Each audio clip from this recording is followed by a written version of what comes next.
Now we arrive with the decade that starts with the year 2010. It's been 54 years since Neil Young started with the Buffalo Springfield, and he certainly has given us a lot of music in that time. In this decade, he releases 12 albums. Certainly not slowing down, is our boy. All right, ready to find out what Neil does in the decade starting with 2010? Then let's drop the needle. In typical Neil Young fashion, he starts the year and the decade with an album that is a little strange. It was recorded in his producer's home, and the producer is Daniel Lanois. So the album is titled with a pun called Lanois. It features Neil playing guitar and a lot of feedback. Tracks include Walk With Me, Sign of Love, Angry World, Hitchhiker, and Rumblin'. It sold well and it reached number 14 in the US and 18 in the UK. Not a bad start for the decade for Neil.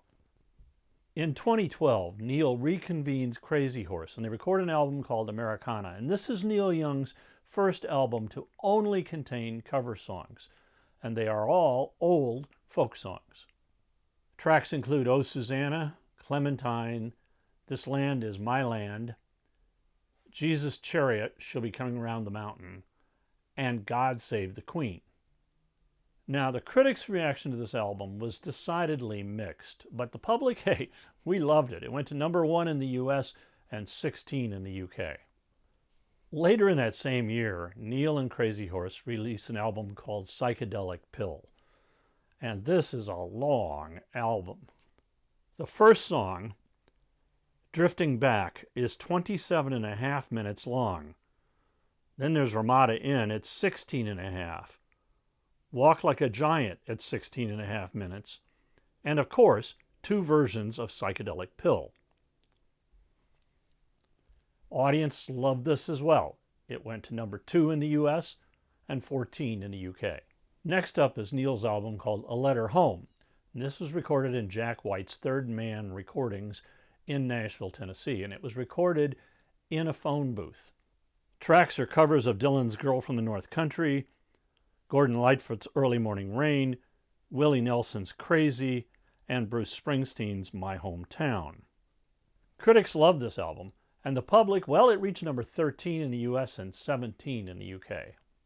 In 2014, Neil releases his next album, and it comes out in 3 different versions. It's called Storytone. The first version is a single disc, which has Neil singing the songs with an orchestra. Then the deluxe edition has that, plus another version of all the songs pared down with just Neil, and then a mix of the 2. Now, this album was recorded while Neil was getting divorced from his wife of 36 years, Peggy, and started up a relationship with the actress Daryl Hannah. Songs include Who's Gonna Stand Up, Glimmer, Say Hello to Chicago, Tumbleweed, Like You Used To, and I'm Glad I Found You. Not as successful as the previous albums, this one only reaches 33 in the US. Now, one must never forget that Neil Young is also part of a very, very important supergroup. And finally, in the year 2014, many years after they did the tour, Crosby, Stills, Nash & Young finally come out with an album that documents their 1974 tour. This was the tour where they played stadiums all around the country. This is the tour that David Crosby referred to as the Doom Tour because there was way too much excess. But man, there was a lot of great music. And it took a long time to get these recordings all put together, and Graham Nash was responsible for that. The tracks are familiar to anyone who saw Crosby, Stills, Nash & Young in concert. Neil has got some unreleased songs like Traces, Goodbye Dick, Love Art Blues, Hawaiian Sunrise, and Pushed It Over the End. The album was released as 6 vinyl records and 3 CDs, and it reached 17 in the US and 37 in the UK. In 2016, Neil teams up with a band he hasn't worked with before called Promise of the Real. And they release an album which is all about genetically modified organisms, and the company Monsanto in particular, who really has got Neil's ire up. The album is called The Monsanto Years. Songs include A New Day for Love, Wolf Moon, Rockstar Bucks a Coffee Shop, and of course there's Monsanto Years. It soars to number 1 in the US and 24 in the UK. But Neil's not anywhere near done with Promise of the Real. In 2016, they get together and release a live album which is called Earth. It contains some of Neil's past songs and new songs.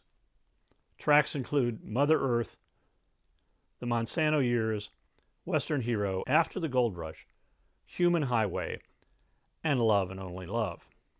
Then at the end of the year 2016, Neil releases his 35th studio album called Peace Trail. Now, as it turns out, Promise of the Real was on tour, so Neil puts together a band with Jim Keltner on drums and Paul Bushnell on bass, and they cut the album.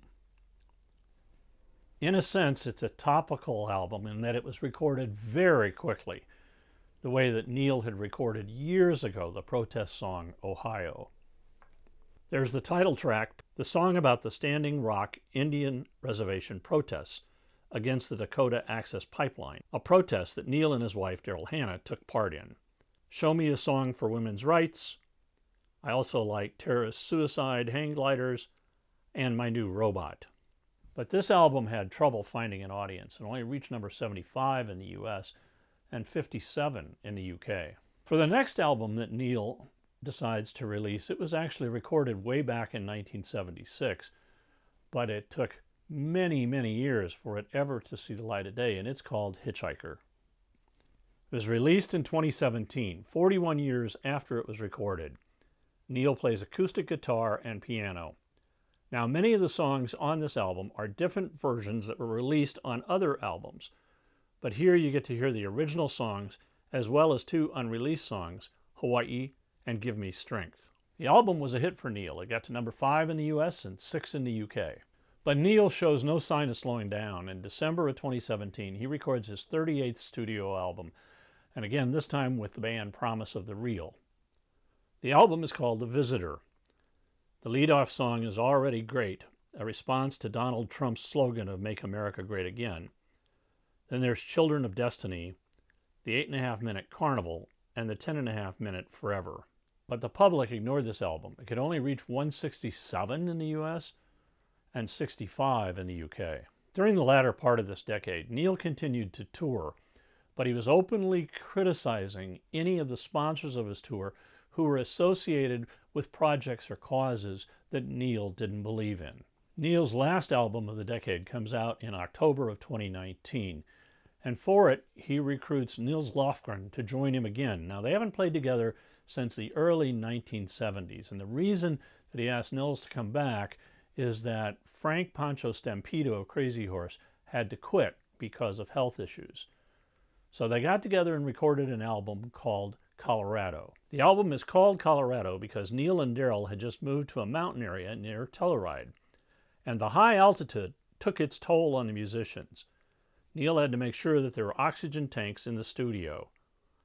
Like his previous albums, many of these tracks are topical and political. The lead-off is Think of Me, then I like Olden Days, Milky Way, Rainbow of Colors, and I Do. The album did better in the UK than it did in the US. Got to 46 in the US and 17 in the UK. So during the decade starting at 2010, Neil Young has released 12 albums. Not bad for a guy who's approaching at this point being 78 years old. In our next episode, we'll look at what he decides to do in his 6th decade of making incredible music. Thanks for watching. Thanks, Neil. Keep a rockin'. If you liked this episode, hit the like button, and you can also leave me a comment down below, and I'll respond to you. If you subscribe, we'll let you know when future episodes come out.